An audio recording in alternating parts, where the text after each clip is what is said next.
This is the concierge, sir. Hello, everybody, and welcome back to Concierge Confidential. I'm your host, Brian Ortega, and in today's episode, I walked around the Venetian the other day, and I was just thinking to myself, what would be a good episode for the pod? And I've always kind of said this about certain properties, is that some are best to experience in the daytime and some are best to experience at night.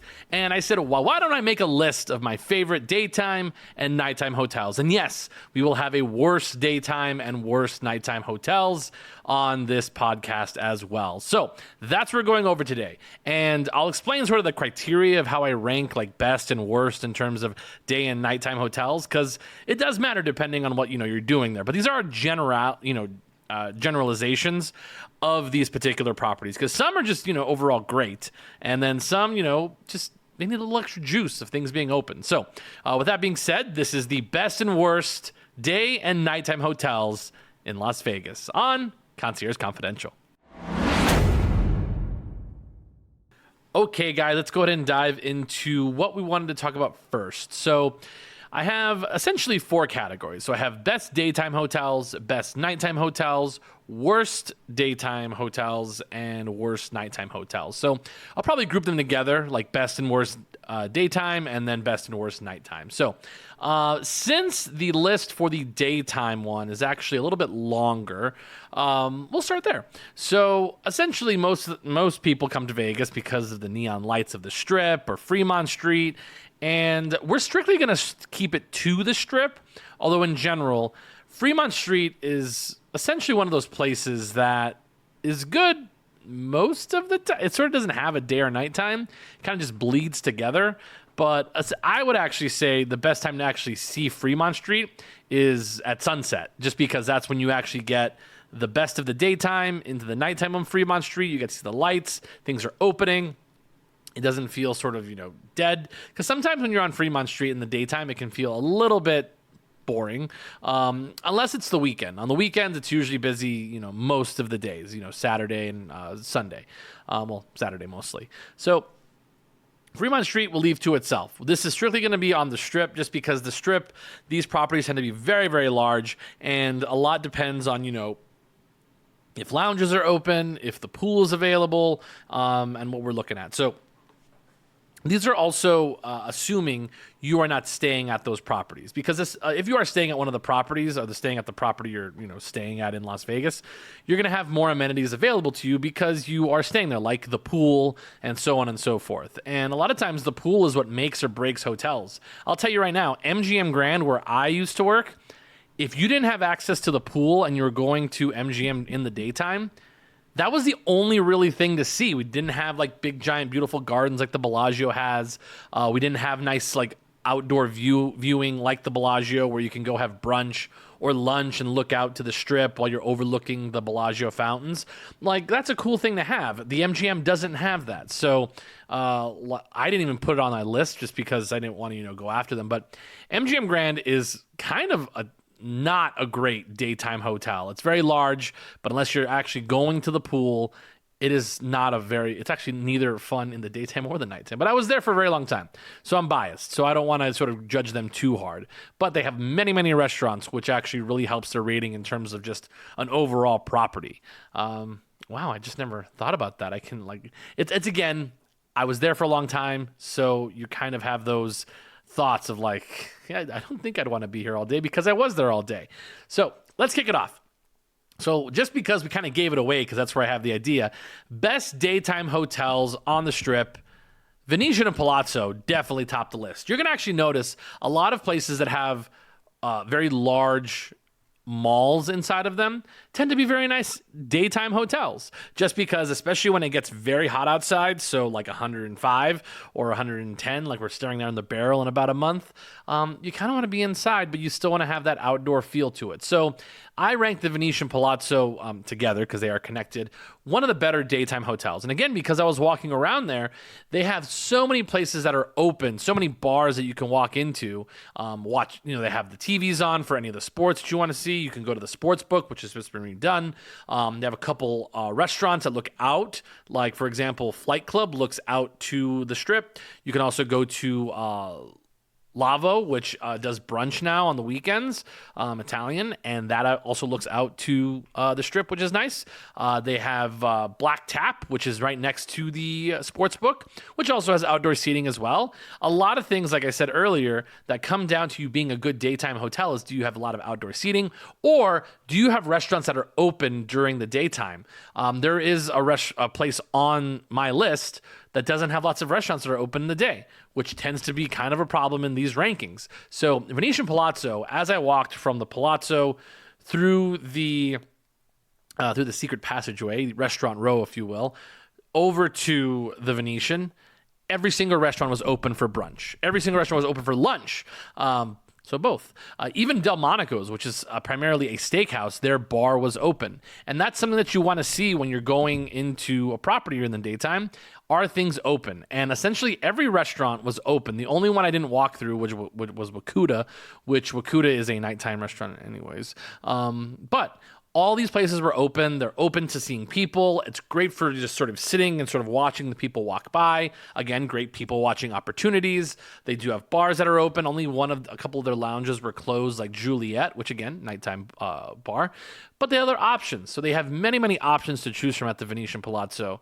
And it's beautiful on the inside. I actually was talking to a woman who said that she thought like kind of like the niceness of the property had gone down. And I went in the other day and I thought it was one of the most lively, bright places. It was beautiful on the inside. It felt fresh. It felt like a good mix of clientele, being high end and low end economical, but it was a good mix of people to just sort of look at and watch. They have a very nice day club, Tao Beach Club, which, again, you're going to get that younger demographic, which is walking through the casino. So you may not be going to the club, but at least people are walking through the casino that you can just sort of look at as they walk through. So I thought Venetian Palazzo was a great daytime property. If you wanted to go have breakfast, lunch, and then maybe into sort of dinner a little bit, might be good options. I don't really gauge a lot of this off of gambling, just because many of the minimums at some of these places are going to be, outrageous anyways. So I don't tend to rank the gambling as part of my rankings in this particular case. But yeah, they had $50 tables. So they had $25 tables, which was nice. So just depends what you're looking for. Let's stay right around there. Let's talk about the Wynn and the Encore. Wynn and Encore, very similar to what makes the Venetian and Palazzo great, is that they have many restaurants that are open during the daytime. And they also have beautiful patio areas to sit out and enjoy the sun, even if it's only for a little bit, during the daytime. They have that beautiful area, which is by the Parasol Down Bar, which I don't think it's called that. It's called Parasol Bar, because they're different now. But they also have Aft, which is a very nice outdoor seating area, which looks at the big giant waterfall. The Lake of Dreams, I believe, is the name of it at the Wynn, which is situated in between SW Steakhouse and Pisces, which is a beautiful new Mediterranean restaurant, which it's funny because every single person I've talked to has said, have you been there yet? And everybody just loves the way that it looks. So I'll have to go soon just so I can report back and say what I think about Pisces. I don't really like seafood or, Mediterranean cuisine, but I will check it out in the name of science just so everybody knows what they're getting. But this particular area in general provides beautiful light to the rest of the casino. It's also where they have the carousel made out of flowers, which is very, very pretty. Great for photos. People take photo ops there all the time on Saturdays and Sundays because it has great light. Also, the bar that's there, which is closed during the daytime, which is completely fine because that bar is okay. Used to be called Parasol Up. I don't know what it's called now, unfortunately. But they asked also, this is a nice little trick for those of you looking to get a nice view at the Wynn. If you go to where I'm talking about, which is where the parasols are, which is the SW Steakhouse escalator going down, if you are on the casino level, you're looking at the waterfall. If you veer to the right, so you're still on the casino level, right by the jewelry store, and go all the way to the right and go towards the waterfall, there is a door that lets you out, which actually has a beautiful patio that you can just sit at. There is no restaurant there. You just sit there. There's actually a bar over to the right-hand side of that where they do like welcome cocktails and stuff for people checking in, where you can just go out on the patio, have a seat. There's no waiter or waitress. You could bring your drink if you want from a different bar and just sit outside and have a beautiful viewing of the waterfall at the Lake of Dreams. So that's a very nice little sort of tidbit for those of you who like to sit outside and maybe just relax and take in some sun. And it's shaded, so you don't have the sun hitting you directly, which is really quite nice. I also really enjoy their restaurant there called Charlie's, which is the restaurant right next to the sports book, which I believe up until 10 o'clock or 10:30 or 11, sorry, they do breakfast, and then after 11 they do a much wider menu. And I love the wings there. When they cook them right, when they're like a little crispy, they are absolutely delicious. I've gone the past couple times. They're not as crispy as I want them to. Maybe next time I'll ask for more crispy. But Charlie's is great for a casual just lunch. They have wonderful crispy salads. They also do really good sandwiches, burgers, again, wings. Love their crinkle cut French fries. You can also eat at the bar. So they have a bar that looks out to the sports book. I don't like eating there because they have the terminals for video poker, which I do not enjoy. I don't enjoy eating around those at all, but I will. That's one of the only places where I'll, dine for one inside of a restaurant like that. So love Charlie's. They don't take reservations. It's walk up only. If they say it's going to take 15 minutes, it's going to take like maybe 10.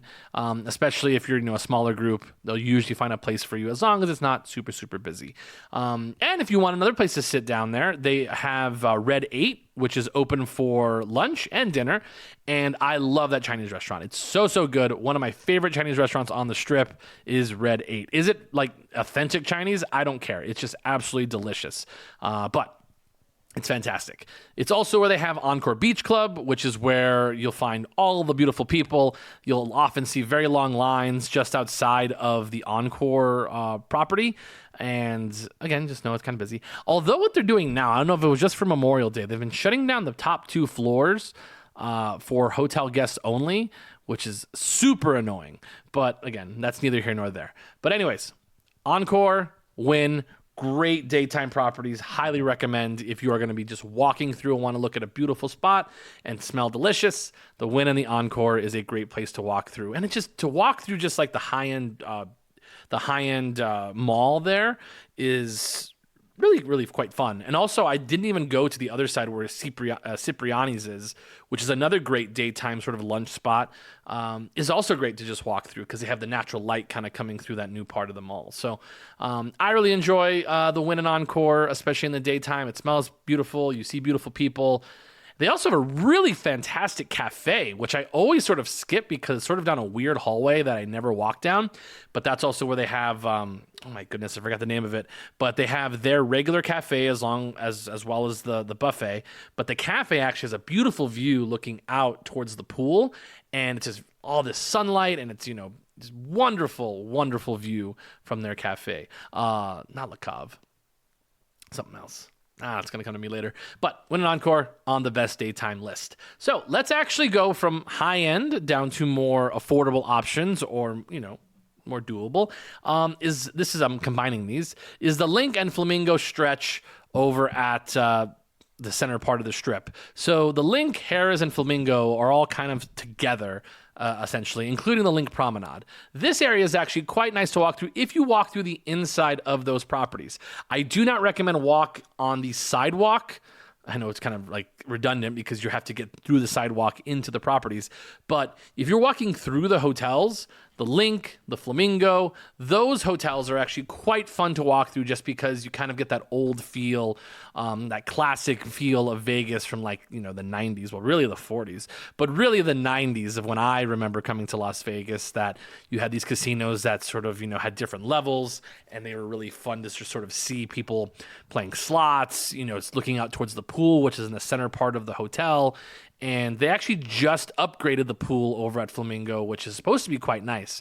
But the Link, quite big. They have a nice sort of the doors are open, so it's really fun to sort of play slots. You can look out. It's very relaxed.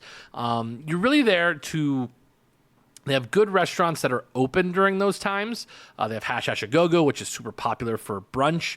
And again, from there, you can walk out to the Link Promenade, which just is a great spot for anything that you want to do in the daytime, just because it's really easy to just walk straight down there and hit like 5 or 6 different restaurants. They have the Link Wheel. They also have the Zip Line, which is fantastic. And one of my favorite daytime lunch spots is Gordon Ramsay's fish and chips. Of all of Gordon, and also Link just opened their own Gordon Ramsay restaurant. But to me, honestly, one of his best restaurants, if you're not counting, Hell's Kitchen, which everybody likes to go to, is his fish and chip shop. I think you get really high quality fish and chips.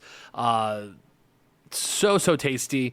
It feels very, it feels very gentrified English, just because of how they box everything up. It's supposed to feel like you're in England, but the food is actually quite good. They have lots of options that you can combine with. You can do lobster. You can also do shrimp. You don't just have to do the cod fish and chips, but that's what I do. But it's a great place just where you can walk down, sit where the fountains are, look at the people walk by, and just sort of take in the sun. And in the summertime, they do have misters, which is quite nice as well.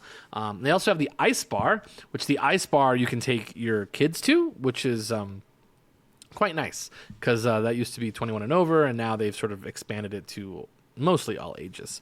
But Link Promenade into the Flamingo, great place. The Flamingo does have a few spots that are open in the daytime, but really I say these are connected just because you're able to look out and see the flamingos, which is a fun thing to do, is to walk through and see the flamingos at the Flamingo Hotel. They have a few restaurants that do stay open during the daytime, but really it's an easy walk to go from there to the Link and so on and so forth. So that's my next one on my list. So moving on, let's get to my other couple of properties here. No surprise, these places are some of my favorites. The Bellagio. The Bellagio will show up on a couple different lists today, but the Bellagio, fantastic place for daytime activities, even if you're not going to the pool, which you can still look out to the pool from a couple of these spots. But many restaurants are open during the daytime, like Lago. They also have Wolfgang Puck's Spago is open during the daytime. I believe Jasmine is open on the weekends for brunch, which is really one of the beautiful classic rooms. Honestly, one of my favorite actual restaurant rooms in Las Vegas is Jasmine at the Bellagio. But man, I hope they just never close it. But they never will, just because it's, again, classic Vegas Chinese food that it's like somewhat authentic, but like it's not. But it's approachable, which is what I like about it. So I really enjoy that place, Jasmine. But again, that's more of a dinner time thing. But overall, Lago is a great space to go to have daytime, lunch, look out to the fountains. Really fantastic. Wolfgang Puck's Spago is more high end, but again, good views, which I've been told or heard that they will open up like more terrace seating, like kind of barges, or have a barge that goes around, which sounds like a cool idea. I think that's a really fantastic way to monetize the space, but who knows? But I think that's a really cool idea. I think as long as you don't mess with the fountains, I think it would look quite pretty the way they do it. So all for it. But other than that, they also have the Botanical Gardens, which look great in the daytime. It's very, very fresh. And I forgot to mention, they have that wonderful place. It's not LaSalle's. Sadelle's, which is a beautiful like cafe style, but people love it for brunch. It's beautiful, great for pictures. It's great for like not a bachelorette party, but bachelorette parties are just getting started, or if it's like a baby shower that you're just going for. That's a really weird option that I used, but it's just very pretty on the inside. It's sort of like for tea and that kind of thing. But they do serve full menus there. I mean, full slate. It's sort of like a really high-end diner. And when I say super high-end diner. But looks out to the pool, which is quite nice. It also looks out to the Botanical Garden. They don't take reservations there. I believe it is first come, first serve there as well. Double check me on that if they take reservations. But it's a really fresh, nice place with great natural light that is makes for a really great place to sit. And, they have a bar, so you can have a drink if you want. But just really have breakfast or lunch. Really, really great spot. So as we continue moving on, let's move over to Caesar's Palace. Caesar's Palace, like I said earlier, places that have malls on the inside tend to do quite well on my lists for daytime properties. and Caesars is definitely one of them. Walking through the mall specifically, which actually is not owned by Caesars Palace, it's actually owned by a different group. Many restaurants inside of there. They have Carmine's. They have one of my, I don't know why I always mention Carmine's, but one of my favorite daytime like lunch spots is Water Grill.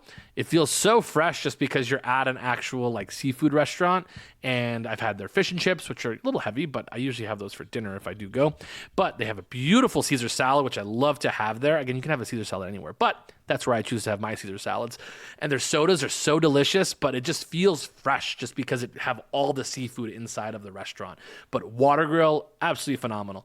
They also have a Nike store over there next to the Cheesecake Factory, which that Cheesecake Factory, I believe, makes the most money of all the Cheesecake Factories in the entire world. At least that's just for my thoughts.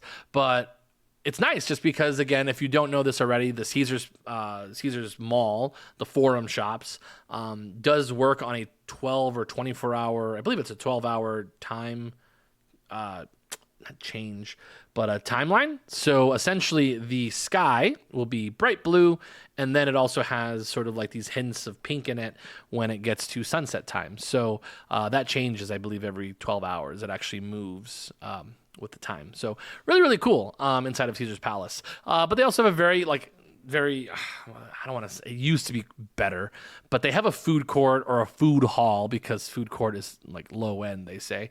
But they have a food hall, all the celebrities. I think it's called the Celebrity Food Hall, which has like Bobby Flay's Burgers. They're going to have a place with, Gordon Ramsay has a restaurant right next door. It's okay, but they have a beautiful, I have to say, Caesar's Palace's pool really blows you away. Although no places where you can eat there. I think they have Mr. Chow's that you're able to look out, but I think that's the only one. But one of my brother's favorite places to go is the Americana Cafe, which actually sits inside outside. Which, funny story, one time my mom, we were all there for breakfast and went to the Americana Cafe. And my mom left money on the table. And let's just say that it was like, there was a bunch of us, so let's just say that it was like, I don't know, $75 for breakfast, which there was like 4 or 5 of us. And I think she thought she put money down, but then like put it back into her purse. So then we started just walking out, and halfway through the lobby, we just see the waiter just running like with his apron on and everything, saying, "Excuse me, you forgot to pay." And my mom was absolutely mortified. Like, she couldn't believe she didn't do that. Because now we tell her every day, remember when you didn't pay at that restaurant, you try to dine and dash? And she gets very, very uncomfortable. But it was very funny. Also a fun time. I picked up my brother and my dad, and we went to the Americana, and we're sitting at the bar there. And definitely when I think I had to be 19. I don't know how I was sitting at the bar, but I was sitting at the bar eating breakfast, and then there was a lady next to me, 1,000% a hooker. Not till later did I find out that was probably a call girl. Which then I remember looking at my brother and my dad, kind of talking to each other, making fun of me. I had no idea that she was this was a very, very high end call girl, just because from her story, I always remember the story, that she was from Los Angeles and had a friend fly her out to Vegas to quote unquote hang out. I did not put 2 and 2 together when she was telling me this. And she was dressed normal, like jeans, whatever. Did not know that this is what this lady did. And again, obviously after the fact, she couldn't have just been telling me she had a really good friend, but that happened there. So boom, hookers at that bar. Good for her. Support sex workers. So that's the Americana Cafe.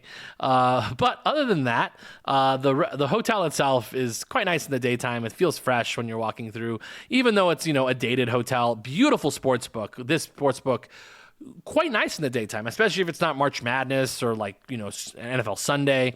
It's a really easy place to just sort of walk up to the bar, grab a seat, watch a couple baseball games, watch, NBA, when it's not super busy, like in February, or let's say March. Oh, well, March is kind of a tough time too. But you get what I'm saying. That's a nice little area to watch any of the games, which is quite cool. And a lot of bars. A lot of bars are open that you can just walk up to. No big deal.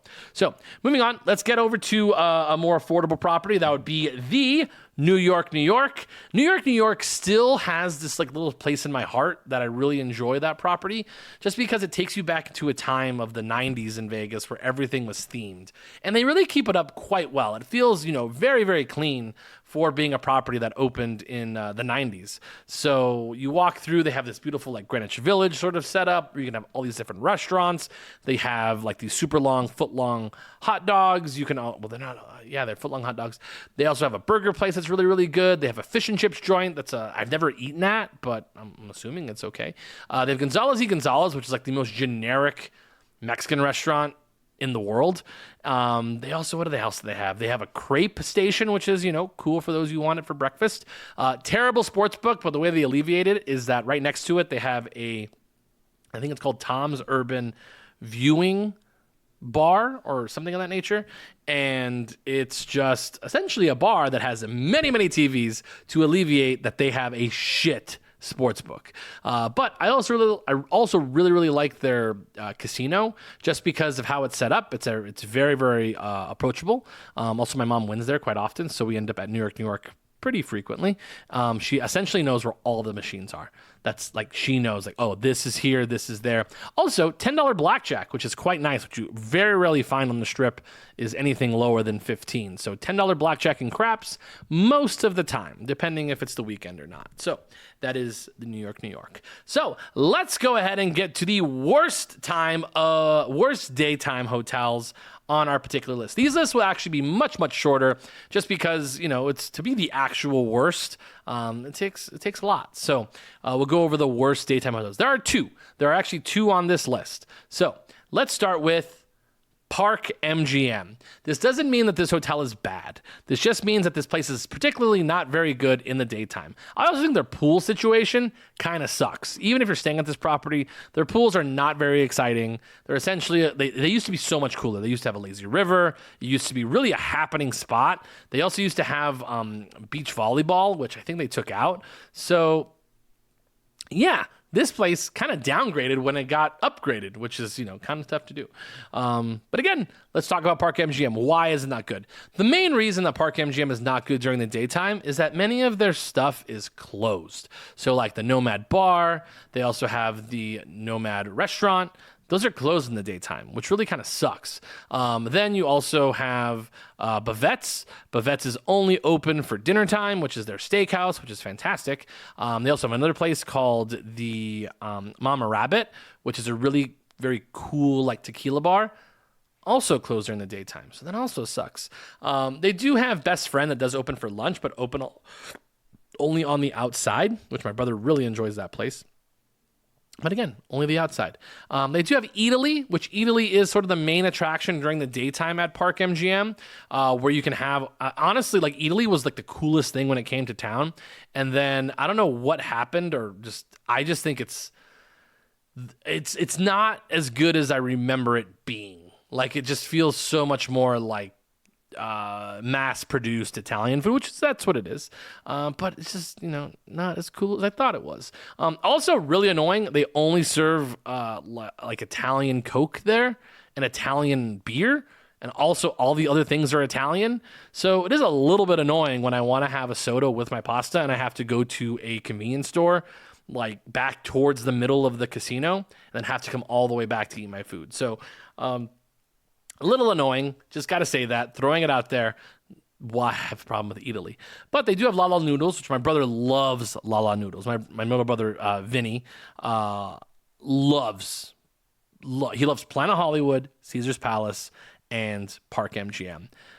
Another thing, again, my brother doesn't listen to the pod because, whatever. But he picks the absolute most difficult places to come visit him every single time he comes. Every single time I call him, I'm like, hey, where you at? He's like, oh, I'm at Caesars. It's like Caesars on a Friday and Saturday night are the absolute death of any local. No locals want, because it has a lot of things going against it. One, it's in the center part of the Strip, which it's very hard to get to their parking garage, depending on where you're, coming from. I know how to do it, but it's very, very difficult. And even though I know how to do it, it's also just stacks up with traffic.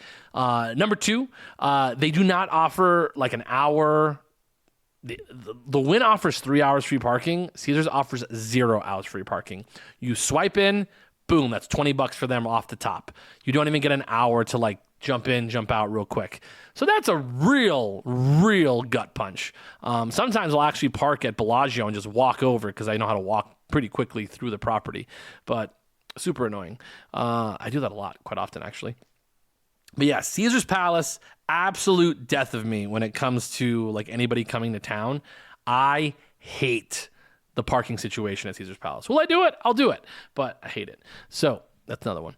But again, back to Park MGM. Park MGM, again, not a great daytime hotel, pretty good nighttime hotel. Pretty good. But again, the daytime, you're really only going to Park MGM if you want to gamble. Really great options in terms of table games, as well as like craps tables as well. Really fantastic. So there you go. They do have the chef truck, which is cool, like in the daytime as well as in nighttime. But again, the last couple times I went to the chef truck, like they kind of like got gentrified, and I don't like their food as much as I used to. I used to pump them up a lot, but yeah, chef truck, you got famous and you got sloppy.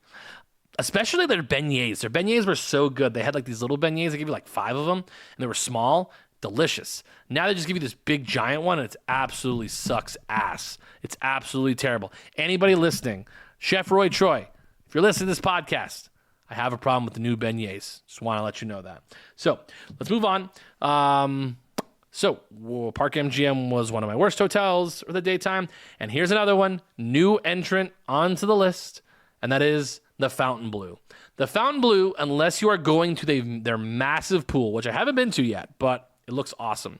The Fontainebleau is a terrible daytime hotel. It takes you away from every single other hotel that's on the Strip, so it's very hard to navigate and very hard to get there. When you get there, the only things open in the daytime at the Fontainebleau are going to be the sportsbook, the upstairs food court, which I very rarely go to anymore, and they also have La Fontaine, which is a very nice like brunch spot, but again, inside, no view, kind of sucks. So they have that. They also have the sportsbook. What else do they have? They have another place that's like sort of like a cafe that's like sort of dead. It's over there towards the corner. Never been in there, never wanted to. It just looks kind of generic. Never been in there either. Overall, Fontainebleau for daytime activities, all their bars and lounges are closed, which this will come up later on the lists, which aren't open during the daytime. So really, Fontainebleau, the sportsbook kind of sucks, like personally speaking, because again, it is what it is. Terrible daytime hotel. Fontainebleau is a terrible daytime hotel. And I love the property, but I've been there many, many times. I'd go there in the daytime so I could maybe play like some craps because that's when it's the lowest minimums. But overall, Fontainebleau, not a good daytime hotel. Sorry, it just is what it is. Got to live with it. Fontainebleau, don't go there during the daytime. So that's all I got to say. So now we've gotten done with the daytime. Let's flip over to nighttime. Most hotels are great at night. Essentially, Vegas is a better city at nighttime in general. So everything just gets elevated to top tier levels. But we will go over the best nighttime hotels right now. So let's talk about it. So best nighttime hotels. Even though it was on the worst daytime hotels, the Fontainebleau. The Fontainebleau is a fantastic nighttime hotel. So it's really funny how everything shifts just because like things are open. They have so many great lounges. They have Azul, which Azul is like always dead, but it's a very, very nice lounge to go to. They do specifically tequila-based cocktails, but they've opened it up to a lot more things. They're really great. They also have Collins Bar, which I love Collins Bar. Collins Bar has gotten so many high notes. They've actually been in Food and Wine Magazine's top 10 bars in America. Number 6. I'm absolutely overjoyed about that. Love the Collins Bar. Love the bartenders. They're absolutely fantastic.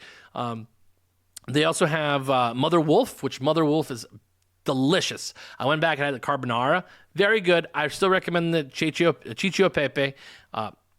Cacio Pepe. Everybody pronounces it differently. That's what I got. They also have a wonderful like short rib rigatoni, which is absolutely delicious. Love it.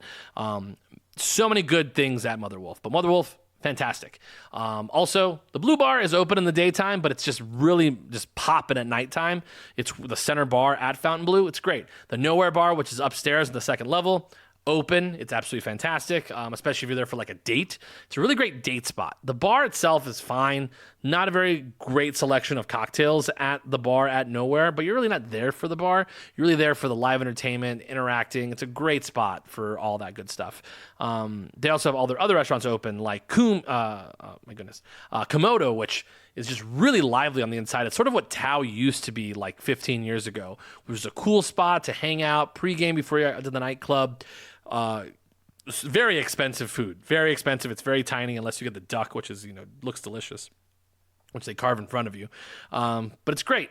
Love Komodo. Also, what's the other place I'm talking about? My goodness. Don's Prime. Don's Prime is our steakhouse, which is absolutely phenomenal. Again, only open in the daytime. Only open at nighttime, excuse me.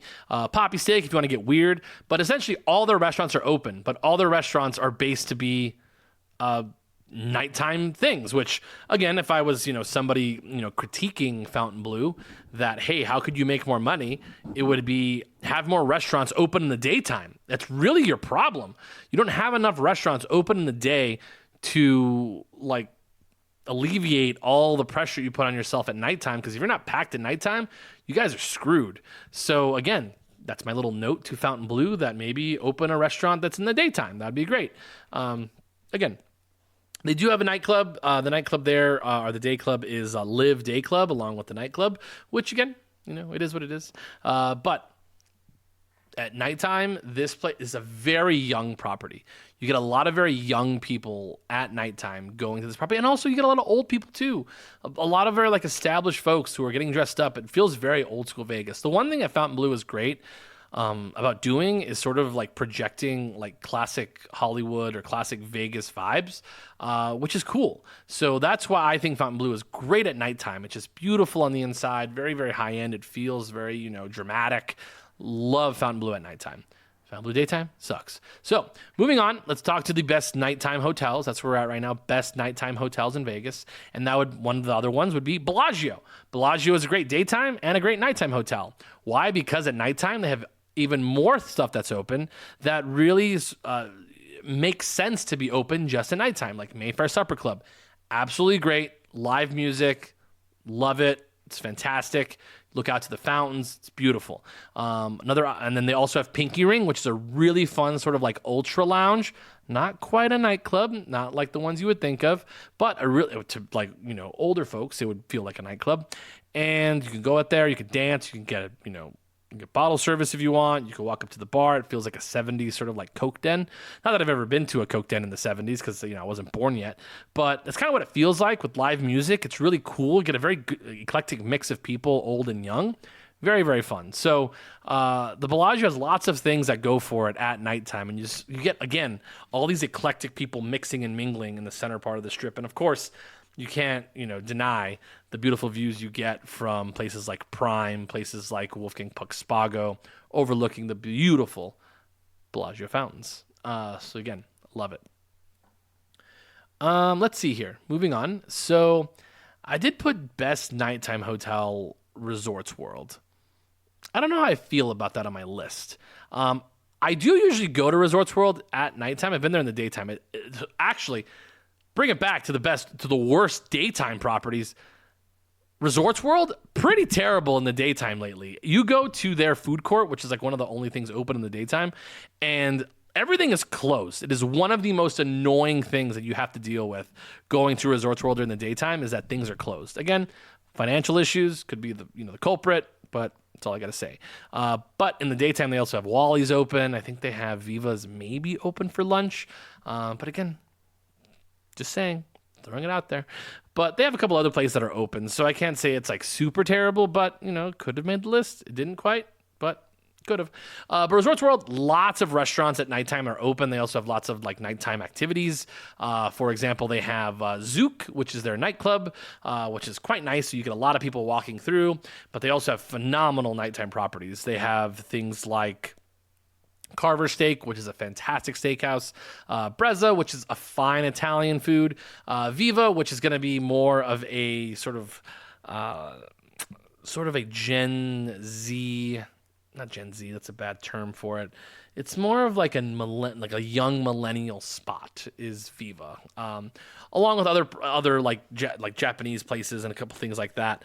A lot of LA based stuff like Wally's, but nighttime is really fun. You just get a good mix of people. You also get a lot of concerts that happen over at their theater, which then brings more people in. I like their high limit bar. And then if you really want to sort of end the night on a high note, you can go up to their, I always forget the name of their rooftop bar, but the elevator is located by the lobby.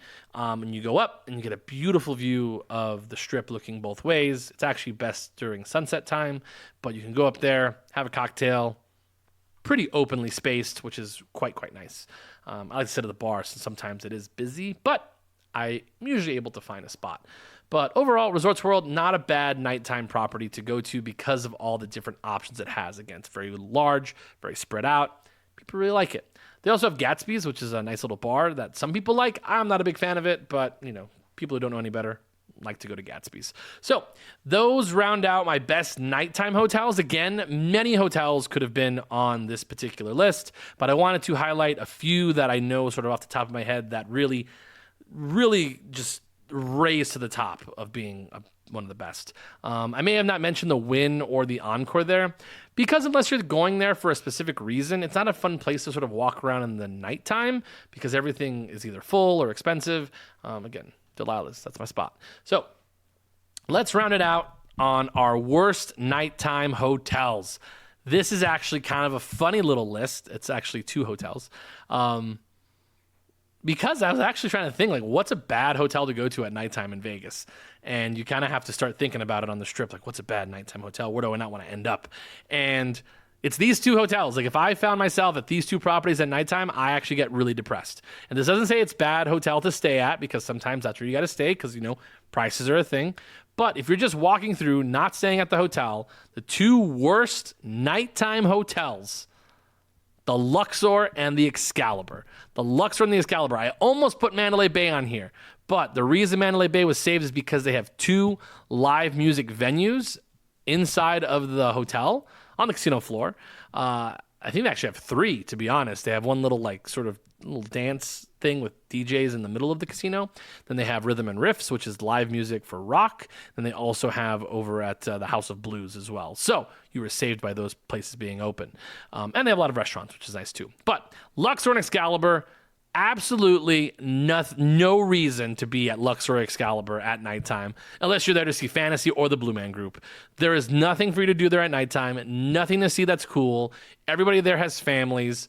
There's really nothing elevated about going to those properties. I mean, even things to do, like at least Mandalay Bay has swingers where you can go and actually do mini golfing, and it's fun. I mean, they have an adult obstacle course thing at the Luxor, but I mean, if that's your jazz, that's your jazz, but it's not mine. But yeah, no redeeming factors of the Luxor at nighttime at all. You can't see the sun at all, whether it's day or night, which that's most properties. But no, there's nothing inside of either of those properties that say I want to go there. I mean, again, unless you're going to see Fantasy at Luxor or you're there to see the Tournament of Kings because you're with your kids at the Excalibur, zero reason for you to be at those properties. Although Excalibur does have a Cinnabon, which good for them. But with that being said, those are my lists. Daytime, nighttime, best list, worst list. That was really fun. That was really fun to go through and actually explain all those little things and what makes a good daytime, a good nighttime property, and where you might want to spend your time when you come to Las Vegas. So hopefully you guys enjoyed that. I have been going to Nocturno lately, and it got better the second time. Really fantastic. Good mix of people. Might talk to more locals because that's really fun. So thank you so much for everybody listening. Hopefully that was helpful. Hopefully you guys had a eventful Memorial Day weekend, supporting all the troops and those who have served. Thank you. But again, thank you so much for listening to the podcast. Hopefully I'll come back, inside of this week with another episode. That'd be cool. But until then, thank you so much for listening. If you see me out in town, come up, say hello. But remember, keep it confidential.